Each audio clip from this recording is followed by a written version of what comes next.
We're at the Kingdom Time Awards, and Big Fil is in the building. Yes. It's good to see you, brother. Good to see you. Good to finally talk in person. Yes, you know what I man. mean? Thank you, man. I think we've known each other for years on the web, but it's good to Right. finally sit face to face and chop, man. Absolutely, man. Let's start here. How would you describe what you do, man? Introduce yourself to the audience.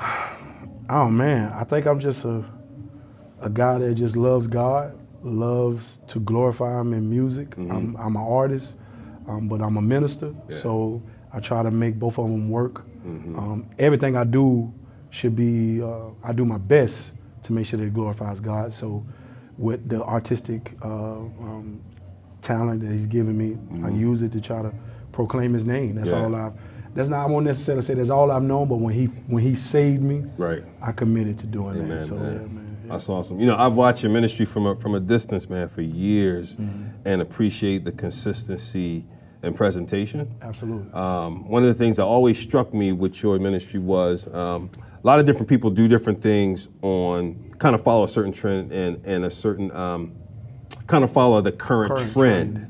And I always felt like you were off trend, even in the distribution platforms. Right.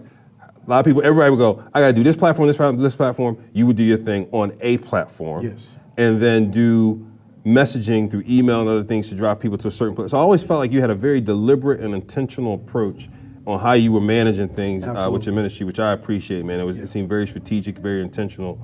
The second thing I would say, man, is I've always enjoyed the joy that comes across when you minister, man. I always feel like there's, Blessed with the Sauce and the different songs you've been doing over the series. What do you call the current series you're doing? Summer Flows. The Summer Flow series, man. There's just a presence of joy, man, and it's something about seeing.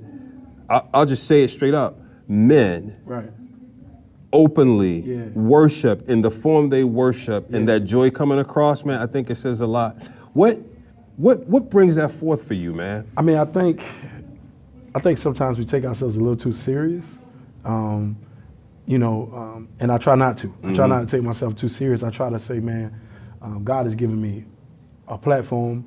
He's blessed me, and I'm gonna have fun doing it. I think people find God in me enjoying what I do, as opposed to making it a point to preach through everything I do. I think when you see the fun, the character, musically that comes with it, like you said, the joy, the sense of joy you get, it seems like I'm having fun.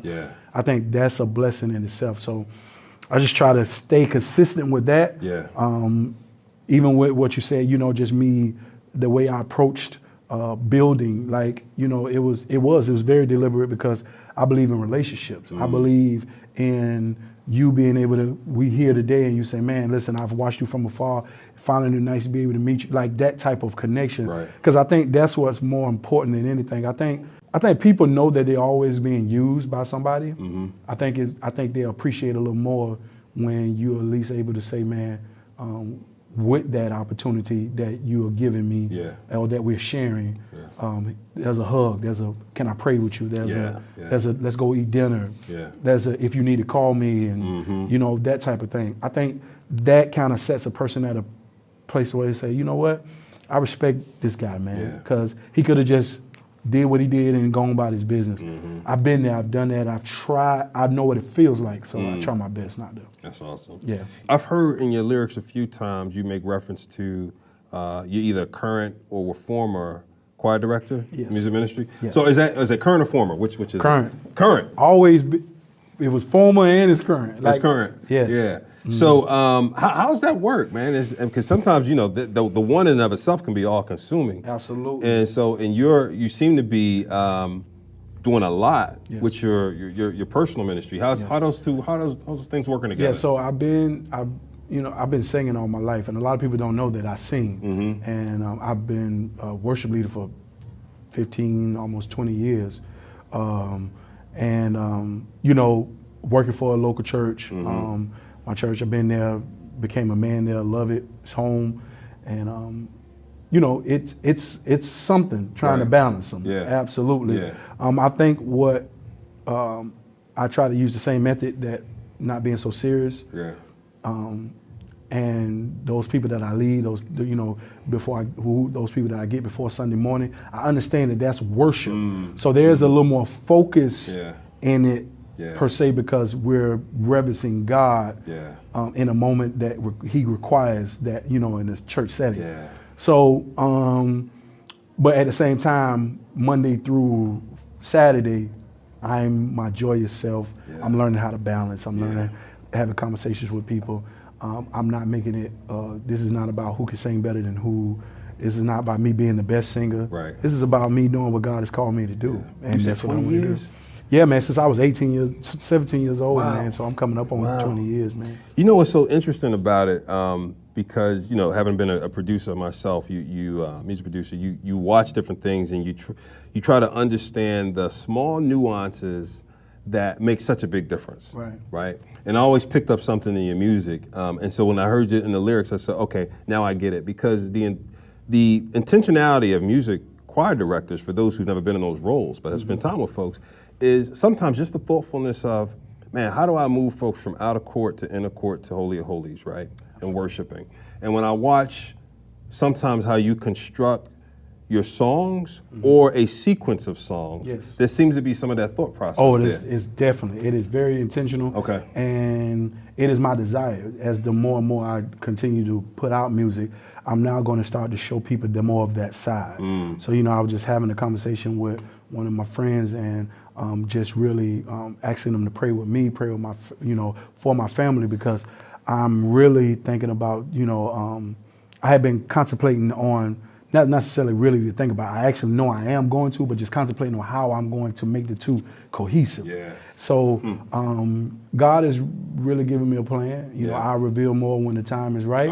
But I'm definitely moving towards that mark, to where people can understand that they can go hand in hand. Not because of the sense of they're two different sounds, but the heart is the same. I'm trying to teach a lesson, and I feel like God is giving me something. A whole collective, man. That's awesome. So talk about the summer series project you just went through. And what were the thoughts behind it? What it was just that, I like I said, thinking more so about the worship, and I had all these man, I'm always walking around and just bars and music is just always working. So one day I was just sitting at home and just listening to some old freestyles, and I was just like, man, some of this stuff I have never used. And then I was like, well, let me see if I can put it out.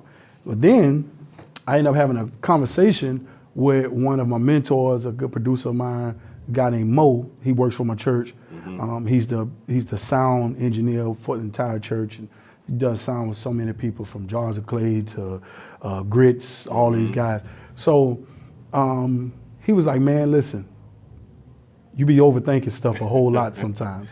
He was like, no more. He was like, no more overthinking. Let's do something impulse reaction. So I was like, well, I was thinking about dropping some freestyles. He was like, do it. I was like, I'll do one better. I'll write it every week. I'll say, I'm going to pick up beat, I'm going to write it every week, and we're going to do it for 6 weeks. He was like, cool.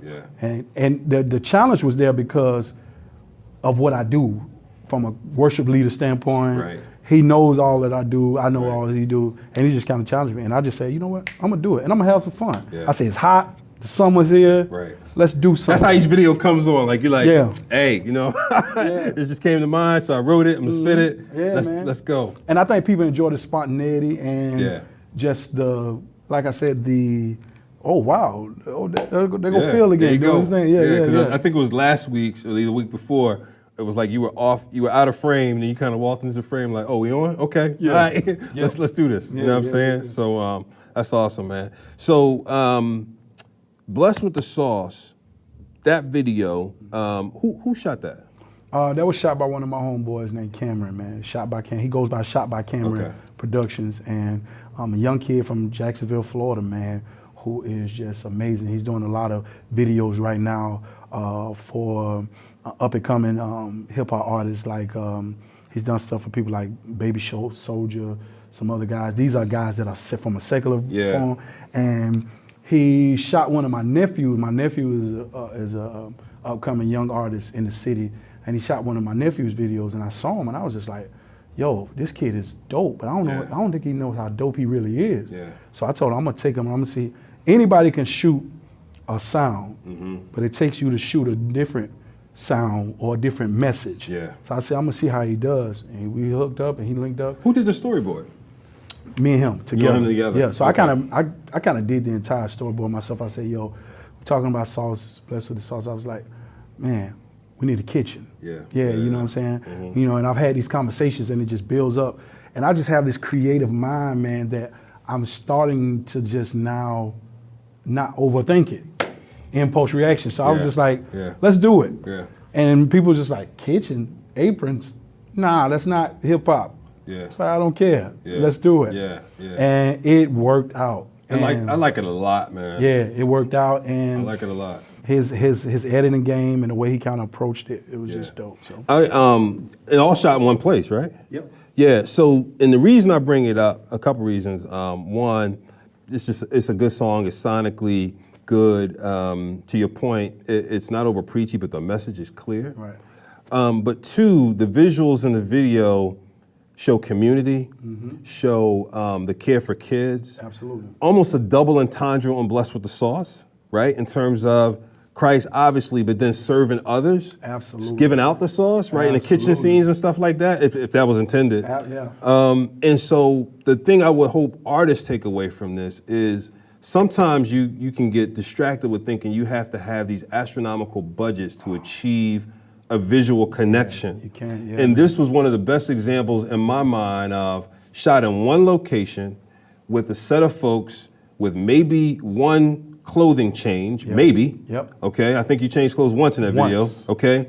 But the concept came across so clearly and so well. So I just wanted to, first of all, thank you for that, man, and commend you guys. Yeah. But hopefully for other artists, man, to kind of pick up on it as an example Absolutely. of, to me, it was a focus on the storyboard Right. and the message and trying to get that across versus, it didn't matter how big the budget was. Right. I think sometimes when we make videos, we're super over the top with trying to get the point across, and we don't let it naturally flow. And then people, it just becomes, it sometimes may go over people's head. Yeah. So like the song says, I'm blessed with the sauce, but then I turn around and say, you can be blessed with the sauce. Right. So it's like, I wanted to make sure that people heard the song and make sure that what I'm shooting connects. That's why I'm glad you got the lines about my love for serving people, the children.